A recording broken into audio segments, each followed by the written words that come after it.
and your wise counsel. Best of luck to our favorite anchor man and his wife, Susie. You stay classy, Bob Orr.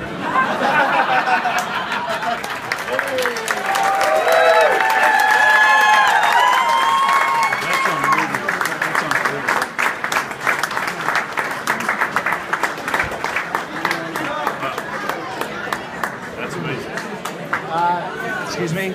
Is this on? Hello, everybody. We have to be quiet. We have to be quiet. We have to be quiet. Please tell somebody to be quiet. Please be quiet. Tell the rest of the restaurant to please be quiet. I just want to talk about this for a minute, and it's important. First of all, I've never seen so many people at an event like this do such a good imitation of a guy. So how does it get so good? Because they saw it so many times. The one thing that's happened around CBS News for the past couple of months, it's been a little bit hard to deal with, and it's hard to believe this is actually happening. It's a little surreal. And everybody's been asking the same question: how the hell are we going to do this without Bob Orr? And I think that's really serious. He's so good at it. And as executive producer almost 20 years ago, I'll never forget having Bob Orr there. He knew, and I said it to him right away, my childhood hero was Bobby Orr, and one of my adult heroes, and a big one, has been Bob Orr.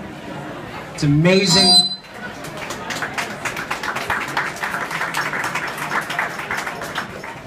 It's amazing what he's been able to accomplish, and I think he represents something that we all care about, that we find in this Bureau more than almost any other place, is that it's a real reporter, as Scott said. Someone who people tell things to because they trust they're going to get it right. And in so many circumstances, Bob Orr got it right, and he wouldn't go with it until he knew it was right. It's something I respect so much. Bob, we're going to miss you. I think a lot of us are still kind of in disbelief that it's happening. And, but I'm so happy for you both, Susie and Bob. Congratulations.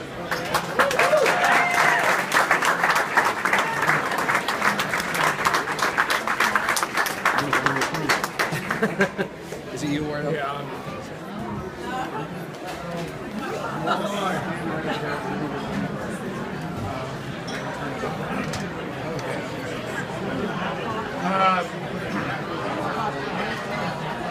Yeah, like Jeff said, I'm no Jeff Fager, but you can all still be quiet. Okay? I've been dreading this day for a long time. And when I came into work today and there was no Bob Orr, I had to write him a note and ask him where he was. It's kind of like it's losing a best friend. Where is he? So there he is eating. But it's like losing a best friend, and you know, and many of us who work in this bureau know what it's like to have a partnership and I think that's you, Jeff. And a team, you know. And I like to say, I was always part of the original Orr team, you know, that produced such pieces as Killer Popcorn, things like that. But we quickly became sort of a disaster team. And I just want to say that I think most people came to CBS thinking that Bob Orr was an expert in aviation, that somehow he graduated from aviation school, Embry-Riddle or someplace like that, but he hadn't.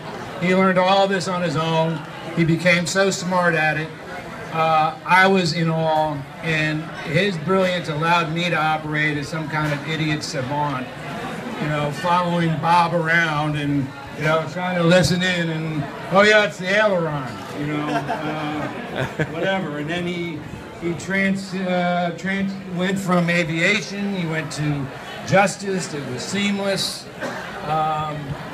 In my years as the senior producer in the evening news, I considered Bob my bench coach. He was in the newsroom with me every day, not just in particular on his own beat and his own stories, but in general. I could count you the number of stories where I picked up the hotline and I said, I took all the credit, but I said, you know, we really ought to be thinking about doing this. You know, and that was Bob coming in my right ear and me talking to the bull. Bob is, frankly, the smartest person I ever met, and the smartest person I ever worked with, including Jim McGlinchey. I've always been bowled over by his brilliance. I've been bowled over by his steadfastness. If you were on Bob's team, if you were going to go, Bob was going to go with you.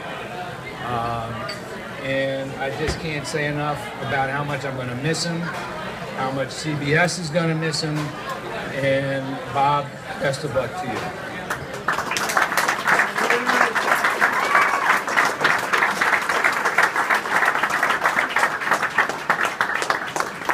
Well, it's hard to follow Ward, but I've told this to a few people, but I was, sorry, right there. After covering wars and hurricanes for a long time, I was finally wrangled out a cool story to go to baseball spring training, and I was in St. Petersburg, and my phone rang, my big old brick Motorola phone, and it was Bob saying, "Hey, want to come work with me?"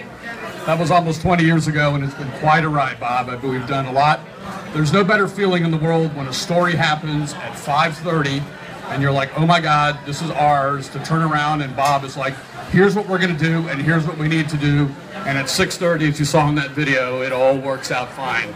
There's a lot of truth in that, Jess, but there's no one, and I mean no one, who could pull something together out of nothing with 5 minutes or 50 minutes or 5 hours or 5 days. It all came out great at the end.